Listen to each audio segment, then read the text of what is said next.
হবে না পাঁচু হবে ম্যাচের রেজাল্টে বোঝা যাবে। তবে দেবজিতের একটা বিশাল অভিজ্ঞতা আছে এবং তার ফিজিক্যাল ফিটনেস অত্যন্ত ভালো, খুব সপ্রতিভ, সেই কারণে দেবজিতের উপর ভরসা রেখেছেন অস্কার ব্রুজো। ওই সেটাই বললাম, যদি দেবজিতের সেবজিৎ হয়ে উঠতে পারে তাহলে বলবে দুর্দান্ত চেঞ্জ, মানে এই একটা চেঞ্জেই ঘুরে গেল। আর দেবজিৎ যদি সেভাবে না উঠতে পারে তখন কিন্তু এইটাই উঠবে, আচ্ছা দেবজিৎকে কি আরেকটু আগে নামালে ভালো হতো না, একটু বলে হাতে বলে সম্পর্কটা বাড়ানোর জন্য। যাই হোক, এগুলো সব কথার কথা। মোহনবাগান ফুটবলাররা সেন্টার সার্কেলে গিয়ে বসবেন, ওখান থেকে এক এক করে যাবেন শট মারতে। আলট্রেড যাচ্ছে, রফসন যাচ্ছে, লিস্টন যাচ্ছে। আমি যারা এসএসসিএন অ্যাপে দেখছেন তাদের বলছি যে এক মুহূর্তের জন্য যদি নিজেদেরকে ফুটবলারদের জায়গায় নিয়ে যান, কি স্নায়ু চাপে ওরা আছেন। সারা পৃথিবী জোড়া দু দলের সমর্থকরা বসে আছেন। এসএসসিএন যারা যুবভারতীতে আসার সৌভাগ্যবান হয়েছেন তারা তো হয়েছেন, তারা আর যারা পৃথিবীব্যাপী যারা লক্ষ লক্ষ সমর্থক বিভিন্ন দেশে আছেন তারা কাইফ আর দেবজিৎকে কিছু বোঝাচ্ছেন রেফারি। আসলে আর ভেঙ্কাটেশ তারা বলে দিচ্ছেন যে তোমরা কতটা নড়াচড়া করতে পারবে, তার গোল লাইন ছেড়ে বেরোবে না, হ্যাঁ এখতিয়ারগুলো কি সেগুলো বুঝিয়ে দিচ্ছেন বিশাল কায়েতকে এবং দেবজিৎ মজুমদারকে। সুতরাং শেষ পর্যন্ত দেবজিৎ মুখোজ্জ্বল করতে পারেন কিনা তাদের কোচ অস্কার ব্রুজো, সেটা দেখার বিষয়। এখন পেনাল্টি শুট আউট হবে, আমরা দেখতে পাচ্ছি বিশাল কায়েত আগে সেভ করছেন, অর্থাৎ ইস্ট বেঙ্গল প্রথম শটটা নেবে। তার ভাবুন তো প্রদীপদা, যে শটটা নিতে যাবে সে যদি ভাবে আমার দিকে লক্ষ লক্ষ সমর্থক তাকিয়ে আছে, কি স্নায়ুর চাপ পড়ে। তবে আমি একবার বাইচুংকে জিজ্ঞাসা করেছিলাম সত্যি কি হয় গ্যালারির দিকে চোখ যায়, বললো প্রথম বলেছিল 1-2 মিনিট যায়, তারপরে আর গ্যালারির আওয়াজ শোনা যায় না। প্রথম 1-2 মিনিট ওই গ্যালারি থেকে শোনা যায়, তারপরে আর কি আছে পুরোটা ঝাপসা। ইস্টবেঙ্গল শট নিচ্ছে, প্রথম শট বিশাল কায়েত গোলে, শট নিচ্ছে ইস্টবেঙ্গলের ওই মিগুয়েল তৈরি, প্রথম শট। নাটক হচ্ছে যুবভারতী ক্রীড়াঙ্গনে, বিশাল কায়েত তৈরি, চলেছেন মিগুয়েল, গোল! ইস্ট বেঙ্গল এই মুহূর্তে এগিয়ে গেল 1-0 করে। গগনভেদী চিৎকারে যেন ফেটে যাচ্ছে আজকে যুবভারতী ক্রীড়াঙ্গন। এখন পালা মোহনবাগানের, পারবে কি মোহনবাগান 1-1 করতে?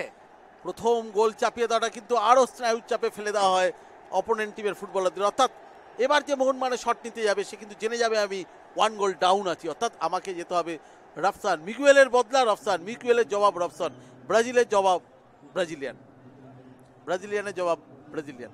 রফসান অত্যন্ত স্কিলফুল ফুটবলার, এরা পেনাল্টি ভালো মারে, সুতরাং খুব একটা আশঙ্কার আছে বলে মনে হচ্ছে না রফসানের গোল করার ক্ষেত্রে। যথেষ্ট ভালো ফুটবলার। উল্টো দিকে সেবজিৎ, ও তো চাইবেই যে জীবনের সেরা পারফরমেন্সটা তুলে ধরতে বাজ পাখির মতো। দেখা যাক রফসান ভার্সেস দেবজিৎ না সেবজিৎ কি হয়ে ওঠেন আজকে দেবজিৎ মজুমদার। তবে রফসান ব্রাজিলিয়ান ফুটবলার, দেখা যাক মিগুয়েল গোল করে গেছেন, ব্রাজিলিয়ান রফসান কি পারবেন?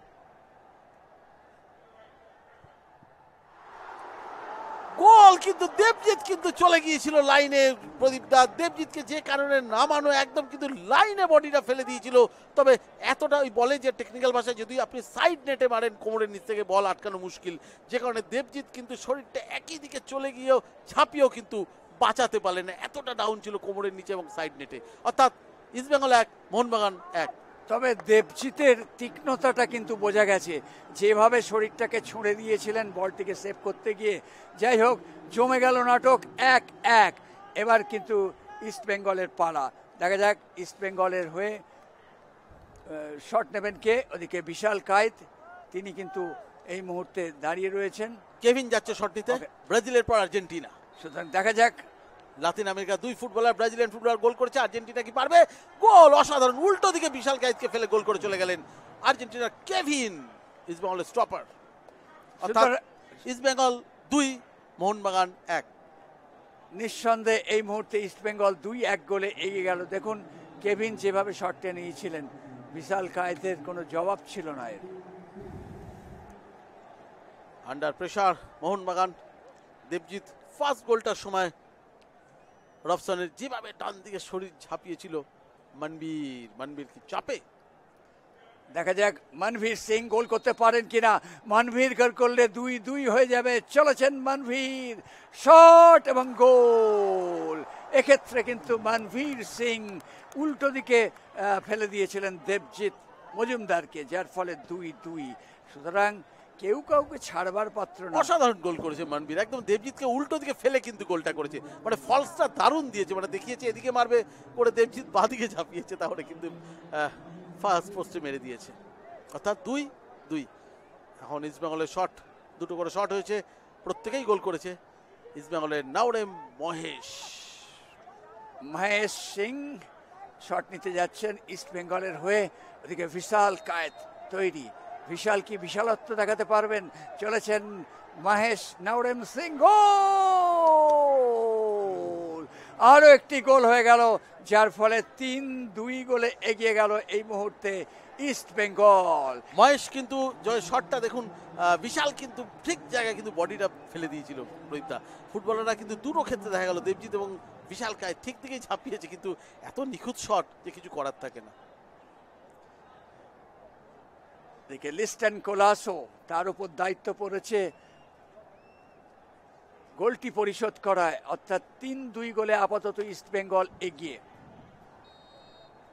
দেখা যাক লিস্টন কোলাসো কি করবেন। দেবজিৎ মজুমদার তৈরি, লিস্টন দুরন্ত গোল।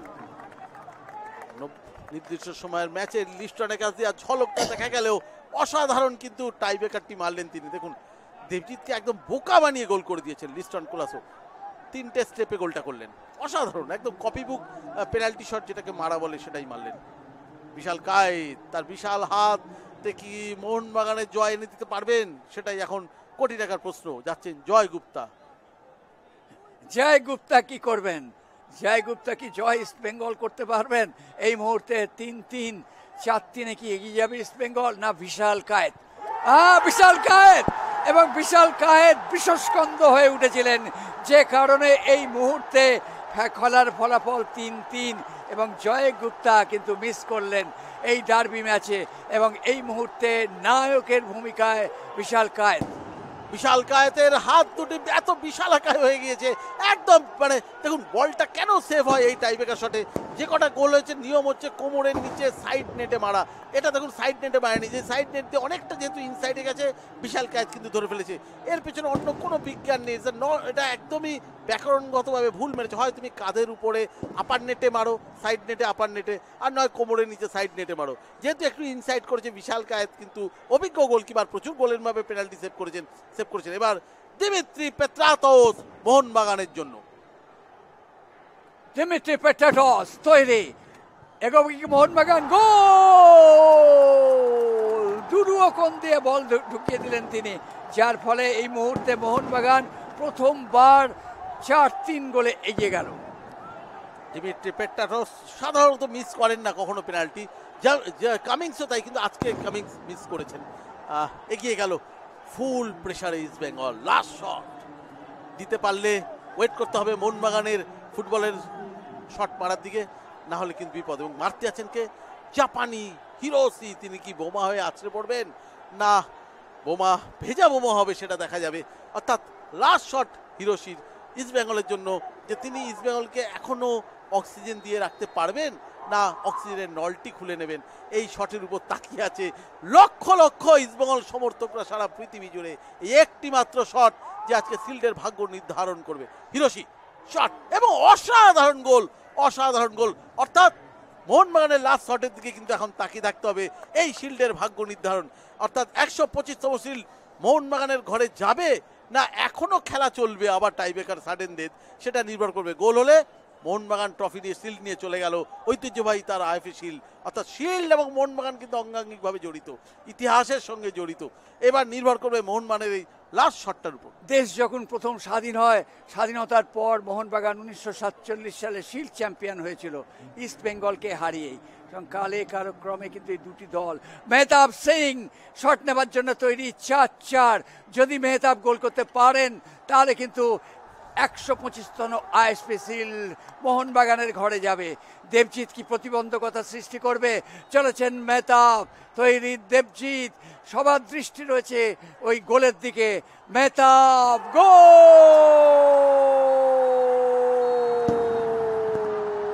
এই মুহূর্তে মেহতাব সিং এর গোলে মোহনবাগান 125তম আইএফএ শিল্ড জিতে গেল। দীর্ঘক্ষণ অপেক্ষা করার পর অবশেষে হাসি ফুটল। মলিনা বাস্তবকে দেখতে পাচ্ছি, মোহনবাগান সমর্থকরা আজকে সংখ্যায় কিন্তু তারা কম ছিলেন, ইস্টবেঙ্গলের সমর্থকরা অনেক বেশি ছিল। তা সত্ত্বেও আজকে শেষ হাসিটি তারাই হাসলো। নিঃসন্দেহে বলা যেতে পারে এই মুহূর্তটা মহারগক্ষণ, সারা স্টেডিয়াম যেন সেই দর্শকদের দাপাদাপিতে এই মুহূর্তে দুর্দান্ত একটা রূপে প্রতিভাত হচ্ছে। এবং সত্যি কথা বলতে কি, মোহনবাগান সমর্থকদের আশা পূরণের আনন্দে যে উচ্ছলতা, যে অনুভব, যে প্রাণ, সেই প্রাণের স্ফুরণ হচ্ছে তা এক কথায় অনবদ্য।